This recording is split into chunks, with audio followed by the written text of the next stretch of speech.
പൊതുബോധത്തെ വർഗീയവൽക്കരിക്കാനാണ് communist വിരുദ്ധരുടെ ശ്രമമെന്ന് CPIM polit bureau അംഗം A. Vijayaraghavan.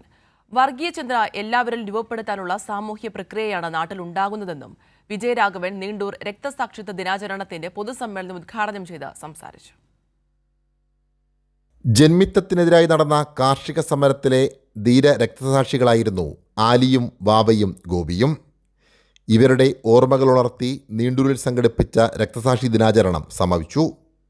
രക്തസാക്ഷിത്വത്തിൻ്റെ 53ാമത് വാർഷികാഘോഷത്തോടനുബന്ധിച്ച് നടന്ന പൊതുസമ്മേളനം A. വിജയരാഘവൻ ഉദ്ഘാടനം ചെയ്തു. വർഗീയതയെ ചെറുക്കുന്ന ഇടതുപക്ഷത്തിൻ്റെ അടിത്തറ തകർക്കുക എന്നതാണ് കേന്ദ്ര ഭരണകൂടത്തിൻ്റെ അജണ്ട. ഇടതുപക്ഷ ആശയത്തെ ഇല്ലാതാക്കാനുള്ള ബോധപൂർവമായ ശ്രമമാണ് കമ്മ്യൂണിസ്റ്റ് വിരുദ്ധർ നടത്തുന്നതെന്നും വിജയരാഘവൻ പറഞ്ഞു. കേന്ദ്ര ഭരണത്തിന്റെ അജണ്ടയാണ്.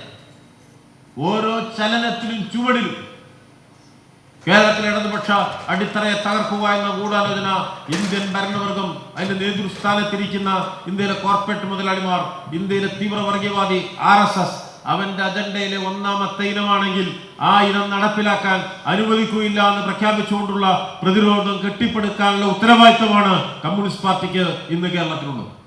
കമ്മ്യൂണിസ്റ്റ് പ്രസ്ഥാനവും അതിൻ്റെ ആശയവും ഇന്ന് സംസ്ഥാനത്തെ മഹാഭൂരിപക്ഷം ജനങ്ങൾക്കും താങ്ങും തണലുമാണെന്ന് യോഗത്തിൽ സംസാരിച്ച മന്ത്രി VN വാസവൻ. വർഗശത്രുക്കൾ വിചാരിച്ചിട്ട് നമ്മെ തളർത്താൻ കഴിഞ്ഞില്ല. 3 സഖാക്കളുടെ ജീവൻ താൽക്കാലികമായി എടുത്തു എന്നുള്ളത് ഒഴിച്ചാൽ അവർക്ക് നമ്മളെ ഏതെങ്കിലും അർത്ഥത്തിൽ ഇല്ലായ്മ ചെയ്യുവാൻ വേണ്ടി കഴിഞ്ഞില്ല. താൽക്കാലികമായി ചില സഖാക്കളുടെ ജീവൻ അവർ അപഹരിച്ചു എന്നുള്ളത് മാത്രം. അതേസമയത്ത് നമ്മൾ ഉയർത്തിയ മഹത്തായ പ്രസ്ഥാനവും അതിൻ്റെ ആശയവും ഇന്ന് സംസ്ഥാനത്തെ മഹാഭൂരിപക്ഷം വരുന്ന ജനതയുടെ താങ്ങും തണലുമായി മുന്നോട്ട് പോയിക്കൊണ്ടിരിക്കുന്ന കാലഘട്ടമാണ്. ചടങ്ങുകളുടെ ഭാഗമായി രക്തസാക്ഷി മണ്ഡപത്തിൽ പുഷ്പാർച്ചന നടന്നു. മുതിർന്ന നേതാവ് വൈക്കം വിശ്വൻ പുഷ്പാർച്ചന നടത്തി. സമാപന സമ്മേളനത്തോടനുബന്ധിച്ച് നടന്ന പ്രകടനത്തിൽ നൂറുകണക്കിന് കർഷക തൊഴിലാളികളും കർഷകരും കുടുംബാംഗങ്ങളും അണിനിരന്നു. ചുവപ്പ് സേന മാർച്ചും ബാൻഡ് മേളവും പ്രകടനത്തിന് അകമ്പടിയായി.